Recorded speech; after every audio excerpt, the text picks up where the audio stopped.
พี่น้องป้าตอนนี้นะฝนกำลังสิตกได้ฟ้าห้องครึมๆอยู่ป้าจิบุเปียกเบิดบ่งั้นเจ้าบทตัวนี้นะเพื่อนมาขออนุญาตติดใหม่หน่อยเพื่อนที่อายนองกันนองกันชื่อเอาแชนนึ่งชั้นหนึ่งบ่ชื่อนั่นแชนนึ่งดินน้ำบ่บ่ดินเข้าดินนี่เป็นดินผู้ใดนี่ดินคนในบ้านนั่นแหละก็เจ้าให้อยู่แม่นบ่คออยู่น้อ๋ออันนี้มันหวดหนึ่งเข้าบ่นี่นะำหวดหนึ่งเข้าหนึ่งนี่แหละยังใช้อยู่บ่นี่นะใช่แหละมันมีเงินชื่อใช้ตัวนี้แหละก็ว่าเพครับเพแน่ใช่ก็มีเงินชื่อมันมีเงินชื่อใช้ดนแล้วบ่ตัวนี้นะโดนแล้วช่างมันเลยสบายดีพี่น้องมื้อนี้เอาเดินทางไปบ้านพะลองก็ปียังบ่เคยมาจักเทื่อเลยพี่น้องบ้านพะลองนี่อันนี้เป็นครั้งแรกก็รู้สึกว่าไกลเติบอยู่แต่ว่าทางมันก็คล้ายๆแน่กลัวที่ว่าเฮาเข้าไปแถวเชฟโปนก็หลายอยู่แต่มันบ่ไกลเชฟโปนมันก็บ่ไกลปานใดแต่ทางมันยากพี่น้องเอ้ยทางเข้าบ้านก็เจ้าอันนี้มันเป็นทางดินแดงเข้าไปแต่สิมีครอบครัวใดที่ว่าน่าสนใจก็ถ้าติดตามรับชมมาฟังเบิ่งพี่น้องเฮาก็ยังบ่ได้ระบุเพราะว่าก็ปียังบ่เคยมาแล้วก็ยังบ่ได้มีเป้าหมายอันนี้เป็นทางเข้าไปพี่น้องอันนี้ก็ใกล้สิฮอดแล้วเฮามานี่ก็ไกลเติบแล้วเด้ใครอย่างนึงเบิ่งมันเป็นระบบระเบียบคือบ่เห็นขี้เหงื่อตามข้างทางอันนี้เฮาหากันย่างมาฮอดเฮือน2เงินพี่น้องเอ้ยก็โอ้เบิ่งเฮือนแล้วก็ผู้เพพังไปแล้วพี่น้องอันนี้เป็นเขตบ่ใจเคยมาหลายปีแล้วพี่น้องกำมาซอยเราตลอดอยู่แต่ว่าก็ปียังบ่เคยมาจักเทื่อเดี๋ยวก็พี่จะให้พาเบิ่งเฮือนเราหน่อยนึงเบิ่งพี่น้องป้าตอนนี้นะฝนกำลังสิตกได้ฟ้าห้องครึมๆอยู่ป้าจิบ่เปียกเบิดบ่คือว่าคักแน่แท้เดี๋ยวจังหน่อยไปถามเพิ่นว่าใจกำลังทายเฮือนเราพี่น้องเดี๋ยวก็พี่บ่มั่นใจว่าเพิ่นอยู่นี่แต่ดนหรือบ่เบิ่งพี่น้องเปียกเบิดแล้วอยู่บัดนี้มื้อนี้ก็ฝนตกคือกันตกแรงแต่แรงว่าเขาออกมาถ่ายคลิปค่ำแน่ๆนึงพี่น้องฝนหากะเซาได้ยินบ่พี่น้องเสียงฟ้าร้องฟ้าเหลื่อมเนี่ยก็น่าจะเปียกหมดเลยบ่มีบ่อนรอดเลยอันนี้สิกลับแบบแพ้บัตรมาให้เราก็พี่แบกข้าวแบกหยังมาแล้วพี่น้องเอามาแบ่งให้เราแต่ว่าน่าจะบ่รอดดอกแพ้บัตรน่ะซื้อไว้ฝนกำลังสิลงนะพี่น้องตอนนี้นะคันใดเฮือนเป็นตาฮักเท่าล่ะเฮือนเราเอาสบายดีไหมเมื่อกี้นี่ขึ้นมาแล้วน่ะโอ้เฮือนเจ้าบ่ตัวนี้นะเพื่อนมาขออนุญาตติดใหม่หน่อยเพื่อนที่อายนองกันนองกันชื่อเอาแชนนึ่งชั้นหนึ่งบ่ชื่อนั่นแชนนึ่งดินน้ำบ่บ่ดินเข้าดินนี่เป็นดินผู้ใดนี่ดินคนในบ้านนั่นแหละก็เจ้าให้อยู่แม่นบ่คออยู่น้ขออยู่กับเจ้าแต่ก่อนน่ะเจ้าอยู่ไสำอยู่บ้านมันพะลองผู้บ้านพลองพุ่นย้ายมานี่ดนแล้วโดนแล้วข้อยยังบ่เคยเข้ามาจักเทื่อบ้านพะลองนี่ก่อนสิว่าขึ้นไปแต่เขตเสโปนบ่ใจนำมาหาเจ้าตลอดแม่นบ่ตะกี้นะเด้อเพิ่นบ่ได้มานี่ดนแล้วบ่โดนแล้วบ่ได้เห็นหน้าเห็นตาเลยบ่เห็นหน้าเห็นตาหลายว่ามันยากแน่พี่น้องทางแถวนี้นะโอ้งานเจ้านี่ฝนตกสิบ่เปียกเบิดบ่เปียกหมดอายเอ้ยแลนอยู่พุ่นแลนอยู่ครัวพุ่นละมาอยู่นี้บ่คันฝนตกนี่อยู่นี่ก็ฝนพาก็เปียกคือกันนะเนาะเปียกคือกันเครื่องของเช็ดน่ะได้บัดนี้ปะไว้หั่นแหละเปียกก็เปียกแหละเปียกก็เปียกเปียกอะไรเนาะแค่บัตรแค่หยังก็บ่มีบ่มีเงินชื่อๆอายเอ้ยถูกโอ้ลูกเป็นไข้นี่ก็เบิ่งอยู่เดี๋ยวจักหน่อยไปเอาแพบัตรมาให้เอาไว้ให้เจ้ามาปกไว้ก่อนก็ยังได้ไข่แน่หน่อยนึงเงินจะอยู่แบบนี้น่ะดนแล้วฮอดบ่ปีนึงมาฮอดเกือบฮอดปีบ่ปีนึงฮอดแล้วปีนึงแต่ก่อนน่ะอยู่พุ่นน่ะก็เฮือนของเจ้าเองบ่เด้ออยู่ในบ้านแล้วเป็นหยังคือว่าได้ย้ายมาพี่ แล้วยายมาพี่เฮือนหลังนั่นก็แบบนี้แหละ แบบนี้เลย ผัวก็บ่เป็นเฮ็ดก็อยู่ชื่ออ้าวดินเอาไว้เฮือนเขานี่ เชื่อเงินดินนะดินเพราะได้อยู่บ้านนั่น ดินข้าวดินคนละบ้าน อันนั้นก็ดินเขาคือกัน ดินข้าวแน่ดินพี่น้องกันเฮือนหลัง ดินพี่น้องก็เจ้าจะเฮ็ดเงินเฮ็ดหยังแล้วเขาให้ออกบ่ เด้อ แล้วเจ้าไปอยู่ไสบัดนี้ตอนเขาให้ออกใหม่ๆฮะ อยู่บ้านพุ่น ลูกเจ้าจะคน ช่อง ลูก2คนจักปีแล้วคนนี้นะ คนนี้แหละแต่ละช่องปี3ปี โอ้ห่างกัน2-3 ปีนึงผู้น้อยนี้ได้ซะ ปีปลาย น้อยปีปลายอ้าวฝนตกก็พากันอยู่นี่ก็เจ้าบ่เป็นไข้บ่เด็กน้อย เป็นไข้แล้วนี่เป็นน่ะคนนี้ก็ไข้นี่ก็ไข้หมด โอ้ติดนำกันอีกเนาะ เด้อ ข้อยเห็นเฮือนเจ้านี่บ่ได้ไปหาไม้หาหยังมาแปลงบ่ แปลงก็บ่เป็นแปลงเฮ็ดจังได๋อ้ายเอ้ย กว่าเจ้าบ่เป็นบ่ บ่เป็นคันว่าเป็นแหละเฮ็ดไม้แหละบ่ชื่อแหละเฮือนแบบนี้คันเป็นเฮ็ด ซื้อ ไม้ มาเท่าใดก็100,000บ่ แช่นึง 100,000แบบนี้เลยแม่นบ่ แบบนี้ ชื่อก็ชื่อกับพี่น้องคนในบ้านนี่ เด้อ ที่เขาขายเขาก็เห็นเดือดร้อนอีหลีแล้วบ่มีบ่อนอยู่แม่นบ่ บ่ เจ้าบ่ได้ไปหาอยู่หากินบ่ซะบ่ได้ไปเฮ็ดเวียกเฮ็ดงานบ่ เฮ็ดก็เฮ็ดและเฮ็ดแต่เวียกหั่นในลูกเป็นไข้อยู่ มื้อนี้ปกติก็ไปตลอดบ่ ไปบ้านอยู่หั่นแหละบ่มีผู้เอาลูก พวกเจ้าไปหารับจ้างบ่ซะเงิน โดย มันมีเวียกหยังแหน่แถวนี้กรีดยางบ่ ย่างเขา ก็เจ้าบ่ได้มาจ้างบ่ บ่เขาบ่ได้จ้าง เขาเอาคนเขามาเฮ็ดเอง เฮ็ดเองค่ะ ไปเฮ็ดอีหยังซะก้นมันก้นหยังบ่ บ่คนมันก็อึดเขาบ่ได้จ้าง เอ้ามันจะเฮ็ดเวียกได้หาเฮ็ดเวียกอีหยัง เฮาเฮ็ดชวน เฮ็ดชวนตัวเองว่าหรือชวนกับเจ้า ชวนเฮาเอง เฮ็ดให้เฮ็ดหยังก็เฮ็ดบ่ ใครใช้เข้าเฮ็ดชวนใช้เข้า เฮ็ดให้เขาเฮ็ดให้ก็เฮ็ดว่ะ เฮ็ด ได้หลายอยู่บ่ข้าวนะ หลายอยู่ ได้ข้าวประมาณจักสอบจะเฮ็ดให้ ได้2 4 5นี่แหละ 2-4-5มันก็บ่หลายดอกสำนั้น บ่ จัง บ่ นั้น หลาย เฮ็ด มัน เบิด ตายหมด เฮ็ดเบิดปี งัวกินหมดงัวกิน งัวกินอีก ช้างแน่ อ้าอันนี้มันหวนหนึงข้าวบ่นี่นะ หวดหนึงข้าว อ้า หนึงนี่แหละ ยังใช้อยู่บ่นี่นะ ใช้แหละบ่มีเงินซื้อใช้ตัวนี้แหละ คือว่าเพคักเพแน่แท้ ก็มีเงินซื้อบ่มีเงินซื้อ ใช้ดนแล้วบ่ตัวนี้นะ โดนแล้ว สำคัญเลยบัดเด็กน้อยนี่ได้กินข้าวคือกันกับชื่อเจ้านี่ อือ กินหน่อไม้หน่อตอกก็กินแม่นบ่ กิน ผู้น้อยนี่ได้ก็กินอีหยังอันนี้ กินนมนี่แหละ กินแต่นมข้าวก็กินบ่ ข้าวก็กิน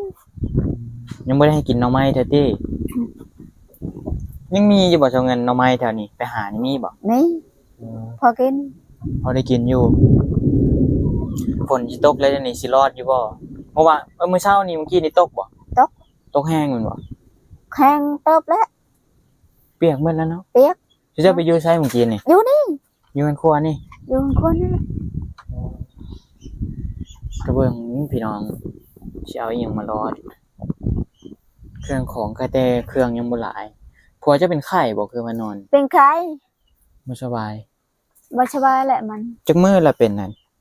สองมือพุ่นละ ปวด บ่แม่นเป็นน้ำตากฝนนี่ว่าบ่มีบ่อนหลบ เป็นพลนี่พลย้อนพลนี่แหละ ยากเนาะการใช้ชีวิตแบบนี้เฮือนเจ้าลูกจะบ่ตกเฮือนบ่เจ้าเงิน ตกคือกันนั่นแหละนี่เห็นบาดหมดนี่ หัวบ้านนี่ตกเฮือน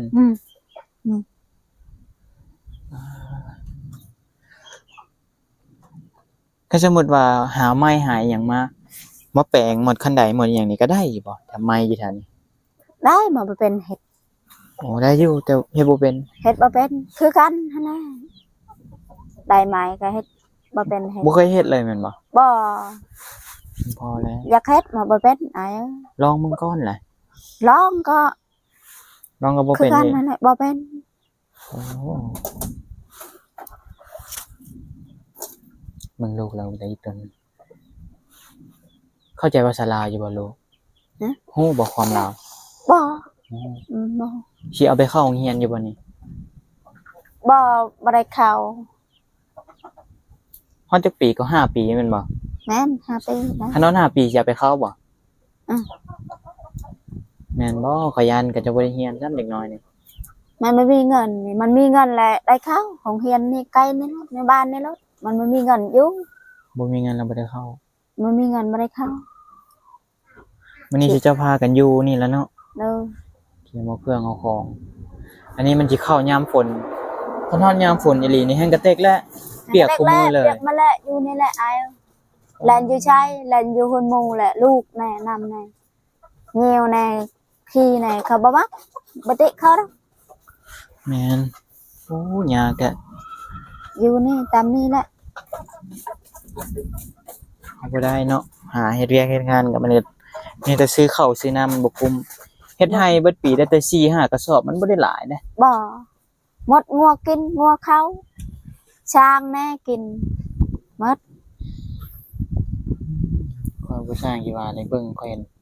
ลูกจัดแล้วค่อยรู้โตนซ้ำเด็กน้อย มันให้ บ่รู้อิหยัง คนมาแล้วก็มันให้แม่เอ้ยทุกอีหลีเฮามันบอกก็ให้ทุกข์ก็ทุกข์แหละลูกเอ้ยบ่เป็นเฮ็ดเพื่อนเฮ็ดชานอย่าเฮ็ดมาบ่เป็นแม่นี่อย่าเฮ็ดคือกันมาบ่เป็น อืมลูกจะก็ฮู้เนาะ ฮู้หมด แต่รู้โตนเด็กน้อยจะสิเอาอีบ่ลูกนี่นะ บ่ บ่เอาแล้วติ บ่มีเงินคันมีเงินแล้วจะชักแล้วบ่มีเงินก็เอาอีกแล้วเฮ็ดจังได๋ เดี๋ยวนี้น่ะเฮ็ดแนวใดกินยาบ่ บ่ ยาก็บ่ได้กิน บ่มียาในบ้านนี่บ่มีเงินซื้ออยู่ โอ้ ซื้อยายังจะซื้อข้าวกินใส่ปากนี่ก็บ่มี คันว่ามีลูกอีกแฮงยากแล้วนี่นะ ยากแล้วเอาให้ยาก จักสิเอาใส่มาเลี้ยง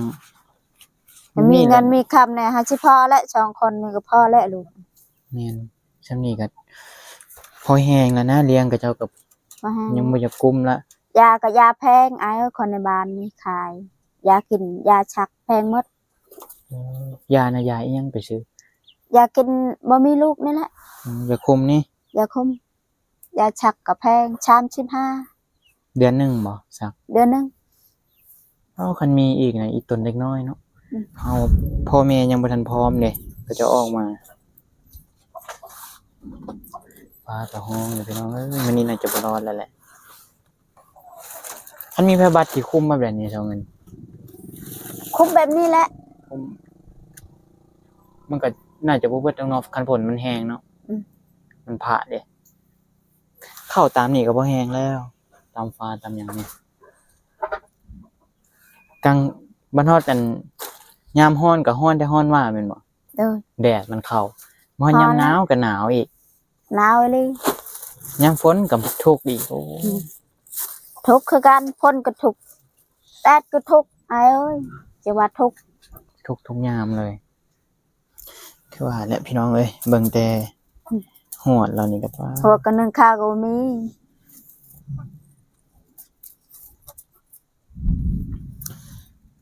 ยากเนาะเสียเงินเนาะเฮาเฮ็ดเวียกเฮ็ดงานคือว่าแล้วเวียกมันก็บ่หลายคันชั่วโมงก็จะมาจ้างกี่อย่างสิเจ้าก็เป็นบ่ เป็นข้าวบริจาค ก็จะเอาคนมารับเหมา เขาเอาคนเองเฮ็ด เคยบ่เคยไปรับจ้างบ่กี่อย่าง เคย กินหยังก็เคย เคยไปอยู่นี่มันมีบ่อนเฮ็ดบ่มีบ่อนจ้างแล้วอยู่ นี่ได้พี่น้องส่วนอย่างก็บ่ได้ไกลเลยติดกับข้างเฮือนเราแต่ว่ามันมีเจ้าของก็จะเอามารับเหมาเป็นส่วนไปแล้วเขาเอาคนเขามาเฮ็ดเองเนาะ เฮ็ดเอง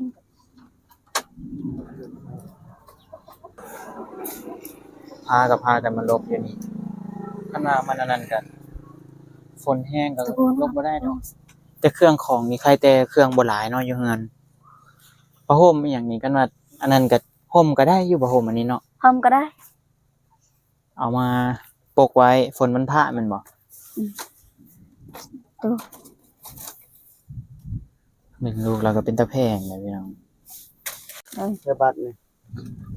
ให้ผัวเจ้าใส่มุงหลังคาซะผ้าห่มน่ะพวกนี้น่ะ ท่านมีเป็นใครครับ เอาไว้ห่มพวกนี้น่ะบ่กินจะได้ก็เฮ็ดต่อไป ไปหาตัดไม้ตัดตอกมาทุบๆเอาอิหยังก็ได้นะมาปิด ใช่เป็นอยู่บ่ซะเงินอันนี้นะ ใส่เป็นอยู่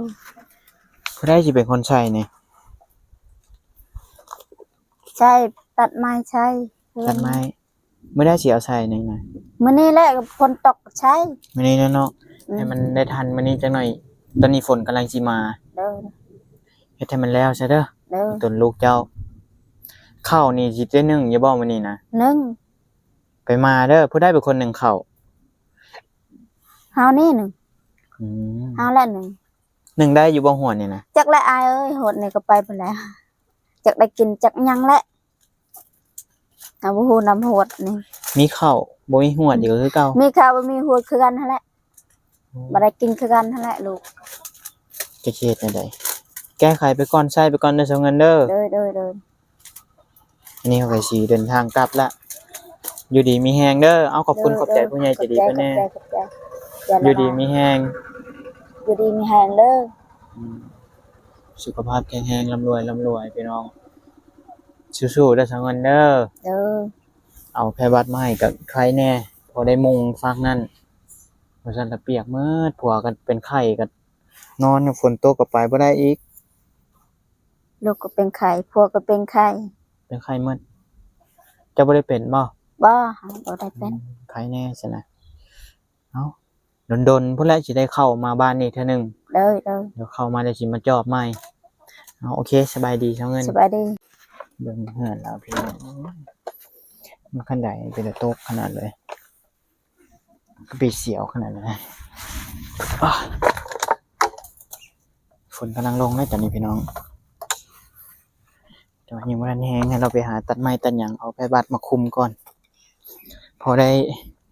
แก้ไขไปก่อนพี่น้องเลยเบิ่งเหือนแล้วเขาเห็นแบบนี้แหละบ่เห็นอย่างไรพี่น้องเขารู้ตนเด็กน้อยพ่อแม่ยังบ่พร้อมซ้ำนะที่ว่ามีลูกอะคำว่ามีลูกอีนี่แห้งทุกข์ได้น่าจะบ่ได้เข้าโรงเรียนดอกใหญ่มากะพ่อแม่บ่มีเงินจ่ายค่าห้องจ่ายค่าเรียนอีหยังข้าวน้ำก็บ่มีข้าวเลยนะพี่น้องบ่ได้กินข้าวมื้อมื้อนี่พัดบ่ได้ไปหาอีกพากันบ่สบายเบิดแล้วก็อยู่พี่ก็บ่ฮู้ว่าเขาเจ้าเฮ็ดเวียกเฮ็ดงานหรือบ่ยามแต่เขาเจ้าตัวคณะเฮ็ดเวียกเฮ็ดหยังก็น่าจะใครกว่านี้ดอกเฮาอยากได้มื้อละแสนมื้อละแสนห้ามันก็ยังใครเด้พี่น้องเอ้ยผัวแล้วนั่นน่าจะเฮ็ดหยังบ่เป็นเลย จากที่ฟังมาอยากเฮ็ดเรือนแต่ว่าไม้น่ะมีเด้พี่น้อง มีไม้แต่ว่าเฮ็ดบ่เป็นก็จำเป็นแหละก็อยู่แบบนั้นนั่นแหละไปโอเคพี่น้องเราก็สิเดินทางกลับฝนก็เริ่มแห้งขึ้นแล้วทีนี้ขอให้ทุกท่านอยู่ดีมีแรงสุขภาพแข็งแรงผิดพลาดประการใดปีก็ต้องขอโทษขออภัยไว้ณที่นี้ถึงอยากจะฝากไลค์ฝากแชร์ติดตามให้กับปีเด้อพี่น้องมันโดนว่าสิได้เข้ามาบ้านนี้เทื่อนึงเพราะว่ามันไกลแฮงและทางดินแดงมันก็แล่นไวบ่ได้แหละพี่น้องเดี๋ยวพบกันในคลิปหน้าสำหรับคลิปนี้ก็ปีสิขอตัวไปก่อนพี่น้องสบายดี